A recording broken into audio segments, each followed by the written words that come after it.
اعوذ باللہ من الشیطان الرجیم، بسم اللہ الرحمن الرحیم۔ موسیٰ نے کہا، اے میرے پروردگار، میں نے ان کا ایک آدمی قتل کیا تھا، ڈرتا ہوں کہ وہ مجھے قتل کر دیں گے، اور میرا بھائی ہارون جو مجھ سے زیادہ فصیح اللسان ہے، تو اسے میرا مددگار بنا کر میرے ساتھ بھیج تاکہ وہ میری تصدیق کرے، کیونکہ مجھے اندیشہ ہے کہ وہ مجھے جھٹلائیں گے۔ ارشاد ہوا، ہم تمہارے بازو کو تمہارے بھائی کے ذریعے سے مضبوط کریں گے، اور ہم تم دونوں کو غلبہ عطا کریں گے کہ وہ تم تک پہنچ بھی نہیں سکیں گے۔ ہماری نشانیوں کی برکت سے تم اور تمہارے پیروکار ہی غالب آئیں گے۔ تو جب موسیٰ ان لوگوں کے پاس کھلی ہوئی نشانیوں کے ساتھ آئے تو انہوں نے کہا، یہ نہیں ہے مگر گھڑا ہوا جادو، اور یہ باتیں تو ہم نے اپنے باپ داداؤں کے زمانہ میں بھی نہیں سنی۔ اور موسیٰ نے کہا، میرا پروردگار بہتر جانتا ہے کہ اس کی طرف سے کون ہدایت لے کر آیا ہے اور کس کے لیے دار آخرت کا انجام بخیر ہے۔ بے شک ظالم لوگ کبھی فلاح نہیں پاتے۔ اور فرعون نے کہا، اے سردارو، میں تو اپنے سوا تمہارے لیے کوئی خدا نہیں جانتا،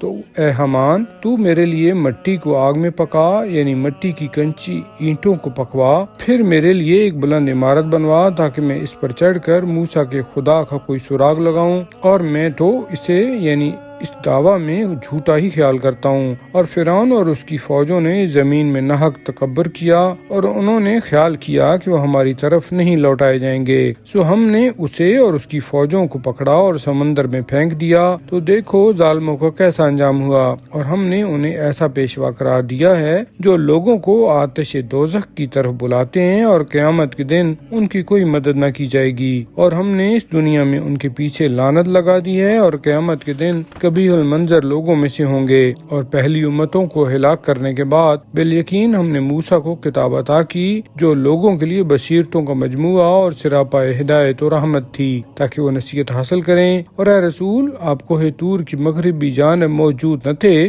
جب ہم نے موسیٰ سے نبوت اور رسالت کا معاملہ طے کیا تھا، اور نہ ہی آپ وہاں حاضرین میں سے تھے، لیکن ہم نے اس اثنا میں کئی نسلیں پیدا کی اور ان پر زمانہ دراز گزر گیا، اور ہمارے عہد و پیمان کو بھلا دیا، اور نہ ہی آپ مدین والوں میں مقیم تھے کہ ان کو ہماری آیتیں پڑھ کر سناتے، لیکن ہم آپ کو رسول بنا کر بھیجنے والے تھے، اس لیے ان کے حالات سے تمہیں آگاہ کیا۔ اور نہ آپ کوہ طور کے دامن میں موجود تھے جب ہم نے موسیٰ کو ندا دی تھی، لیکن یہ آپ کا مبعوث برسالت ہونا آپ کے پروردگار کی رحمت ہے، تاکہ آپ اس قوم کو ڈرائیں جس کے پاس آپ سے پہلے کوئی ڈرانے والا نہیں آیا، تاکہ وہ نصیحت حاصل کریں۔ اور شاید ہم رسول نہ بھیجتے اگر یہ بات نہ ہوتی کہ اگر ان کے کرتوتوں کی پاداش میں انہیں کوئی مصیبت پہنچے تو وہ یہ نہ کہنے لگ جائیں کہ اے ہمارے پروردگار، تو نے ہماری طرف کوئی رسول کیوں نہ بھیجا تاکہ ہم تیری آیتوں کی پیروی کرتے اور ہم ایمان لانے والوں میں سے ہوتے۔